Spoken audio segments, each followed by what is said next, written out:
Bagaimana cara mengingatkan istri tanpa menyinggung perasaannya dan tidak membuatnya membalas kita dengan mungkin hal-hal yang sudah lama berlalu?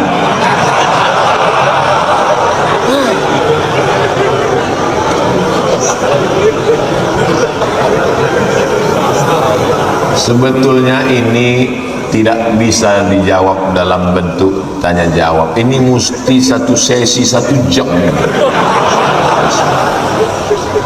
Karena memahami seluk-beluk pikiran perempuan itu sama seperti kita masuk ke pantai. Ketika kita masuk kaki, airnya sampai ke lutut, kita sangka laut itu dalamnya selutut.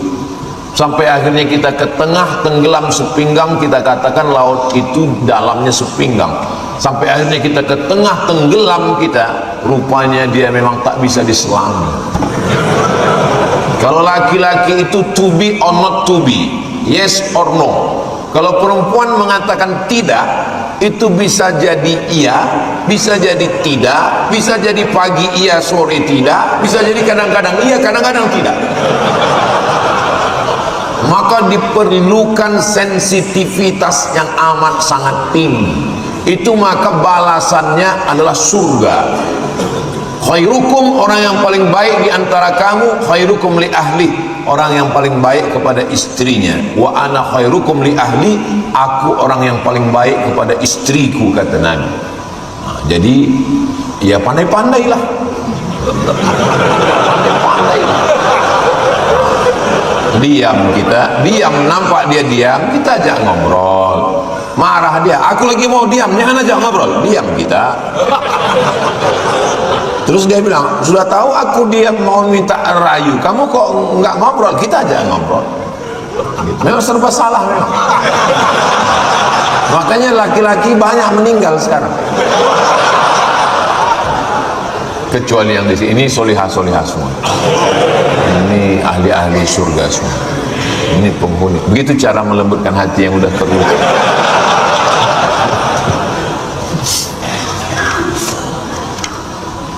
Ada perempuan yang diberikan suaminya 3 mobil car city car untuk jalan-jalan dalam kota, mobil pick up untuk belanja ke pasar, mobil van untuk luar kota. Kurang sayang apalagi? Ternyata dia datang ke konsultan pernikahan. Tahu yang dikeluhkannya tentang suaminya? Suamiku nggak pernah nanya mau makan apa, ke rumah makan mana. Sampai akhirnya mantan pacarnya WA, yuk kita makan di tempat anu yuk, yang kamu suka dulu. Melayang 3 mobil itu gara-gara satu WhatsApp itu.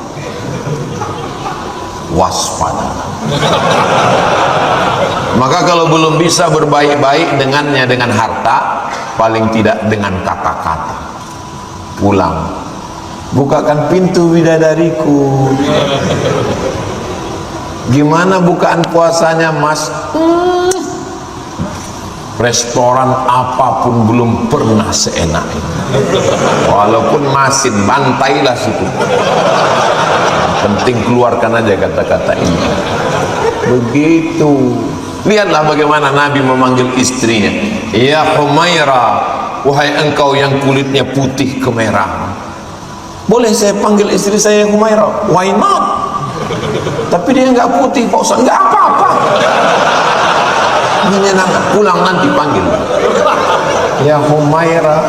Kasih dia. Jangan terlalu jujur. Ini laki-laki ini banyak terlalu jujur. Ya Hajar Aswad gitu. Apa kau bilang gitu? Sampai mati diingatnya. Kalau sampai bapak bilang begitu, nanti pas bapak koma di ruang ICU dibisikkannya, ya Hajar Aswad. Sampai pas anak kalian nikah nanti duduk di pelaminan, ya Hajar Aswad.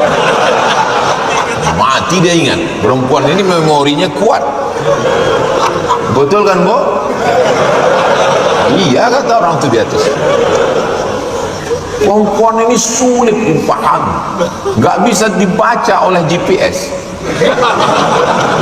Laki-laki kalau mau beli pisau cukur, masuk dia ke minimarket, beli, bayar, pulang. Perempuan enggak, dia putar sana ke sana kemari, dia pulang, dia bilang lupa mau beli apa ini. Memang mesti sabar-sabar mendampingi. Tapi kalau kalian berhasil, kalian sudah mendapatkan dua surga, surga di dunia dan surga di akhirat. Makanya kalau ada laki-laki yang takut ke istrinya, takut tersinggung, takut mencederai hatinya, seperti yang bertanya inilah. Ini orang seperti ini kalau mati nggak kena azab kubur ini. Kata malaikat, ini nggak usah diazab, nah, udah azab kali di dunia.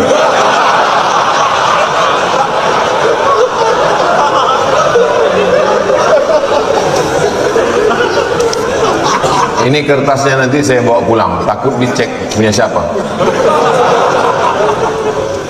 Saya mau nanya dan mohon solusi, bagaimana hukumnya ketika kita sudah berusaha menahan hawa nafsu dari paparan di sosial media, karena seringkali muncul di dalam Instagram, Facebook, TikTok yang menjurus ke maksiat, tapi tidak tetap diklik secara naluri. Mana ada? Apa pula kau klik?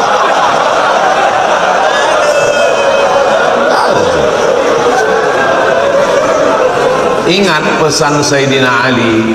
Nabi berpesan kepada Sayyidina Ali, ya Ali, la tatsbi'in nazratan nazrata, jangan kau iringkan satu pandangan ke pandangan berikutnya. Waktu itu belum ada sosial media. Maksudnya kalau lagi nongkrong atau di jalan atau di pasar, terlihat sesuatu, jangan diperturutkan, terlihat langsung. Yang terlihat pertama itu, tapi jangan tak berkedip. Begitu juga kalau dia lewat, langsung lewatkan. Lewat. Suami saya gitu Pak Ustadz, pengakuan seorang ibu-ibu. Begitu dia di samping saya, lewat semua. Pas saya pergi, lama tak lewat-lewat. Mudah-mudahan kita semua istiqomah iman dan Islam. Rumah yang tidak ditempati apakah harus dizakati? Rumah nggak ada zakatnya, kecuali kalau rumah itu dijual laku 1 miliar, duitnya disimpan, duitnya itu selama setahun, setelah itu baru keluar zakat. Gimana supaya nggak zakat? Belikan rumah baru. Saya nggak ada niat rumah baru, orang rumah baru jadikan sebagai mahar. Ibu jangan marah, istrinya meninggal. Astagfirullah, memang bawaannya emosi aja memang. Mobil nggak ada zakatnya, kecuali mobil itu disewakan untuk pengantin Sabtu Ahad, untuk pengantin baru. Sabtu Ahad 2 juta, Sabtu Ahad 1 hari sewa 2 juta, 8 kali 16 juta. Dari 16 itulah keluar zakatnya, bukan dari harga mobil. Kecuali kalau dia jualan mobil, itu masuk zakat tijarah, zakat perdagangan namanya. Apa yang harus dilakukan anak kalau orang tua membuang anaknya?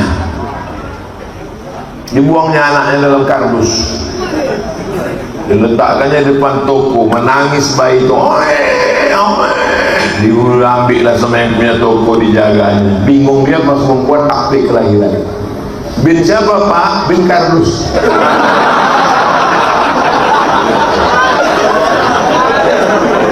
Dibuangnya anak itu, pas anak itu sudah sukses, barulah dia datang. Akulah omakmu, ayahmu yang dulu membuang engkau dalam kardus 28 tahun yang lalu.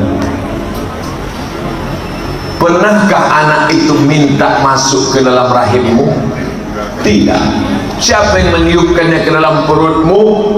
Allah. Kirim malaikat. Hai malaikat, bawa ruh ini masuk ke dalam perut.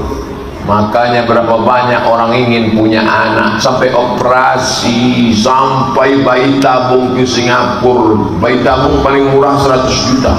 Itu tabung 9 kilo saya kenal.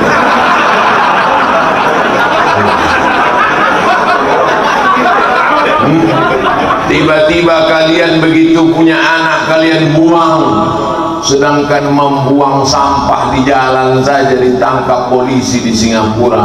membuang puntung rokok, membuang permen karet. Ini membuang anak titipan Allah Subhanahu wa ta'ala. Jangan pernah terlintas di pikiran, jangan pernah terlintas di pikiran. Jaga amanah ini. Man ala thalatha banatin, siapa yang merawat membesarkan 3 anak perempuan, fa'addabahunna, dididiknya dengan baik, wa zawwajahunna, dinikahkannya dengan orang baik-baik, dalam kurung anak remaja Masjid Nurul Huda, wa ahsana ilaihinna, dia buat baik sampai mati, falahul jannah, maka surgalah baginya. Kau bangun ruku, meninggal tinggal. Kau punya mobil, meninggal mati tinggal. Tapi ada amal yang tetap mengalir. Apa dia? Waladun salihun, anak yang soleh, bukan somat. Anak soleh. Oleh sebab itu hati-hati yang dititipkan Allah amanah anak, bawa dia pengajian, masukkan dia ke pondok tahfiz Quran, daftarkan ke pondok pesantren. Yang anak perempuan suruh latih dia pakai jilbab panjang. Allah bisa karena biasa. Dari kecil telonjak-lonjak, sudah besar terbawa-bawa, sudah tua terubah tidak. Begitu kata orang Melayu. Kalau hendak membentuk bulu, biarlah dari rebung. Alhamdulillah malam ini anak-anak muda ini semuanya dapat pahala, kakinya dapat pahala, tangannya dapat pahala, HP-nya pun dapat pahala, walaupun casingnya Spiderman.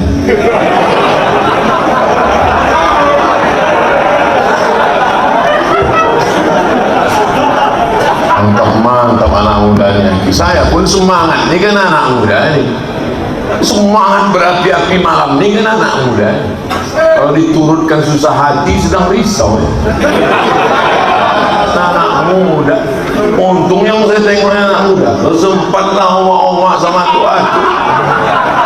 Udah lawak sedang stres, yang ditengok pula orang-orang udah mau dintai-ntai malaikat maut.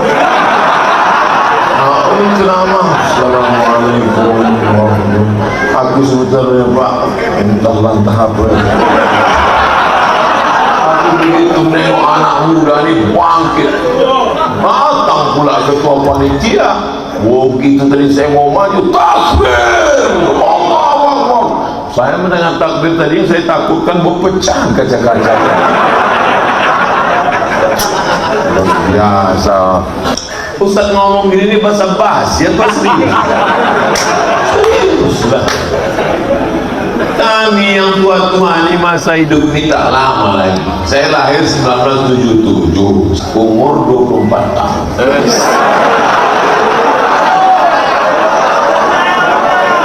Lama lagi. Saya umur 42, mati umur 63 kalau ikut Nabi Muhammad SAW. Kalau sampai berarti tinggal 21 tahun. 21 tahun. Ceramah sana, ceramah sini, ceramah sana, ceramah sini, mati. Yang masa hidupnya masih panjang nih, inilah calon bupati Sergei, calon kepala dinas, kepala badan, kepala kantor, jadi Kapolri, jadi Kapolda, jadi Kapolsek, jadi supir angkot. Memang supir angkot, tapi semua angkot di Sumatera Utara ini punya dia. Pas dibilang punya semua, baru kalian bilang mana?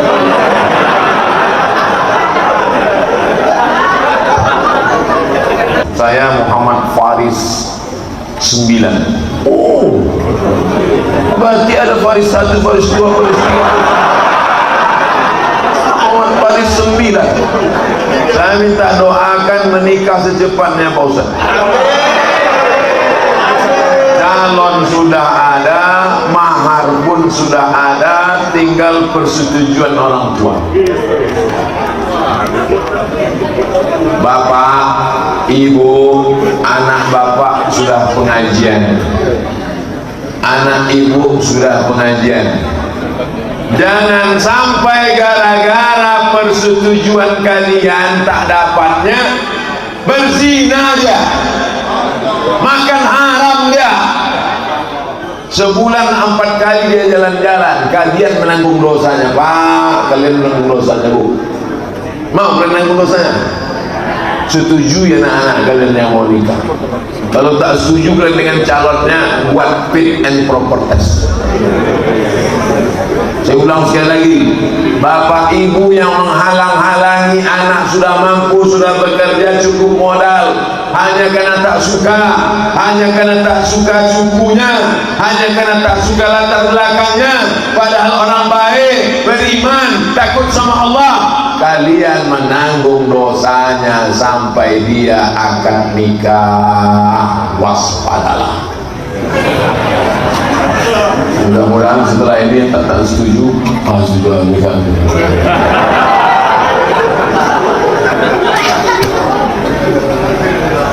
Ketawa yang anak-anak pula. Itu masih lama lagi. Nomor-nomor antrian 160 kalian.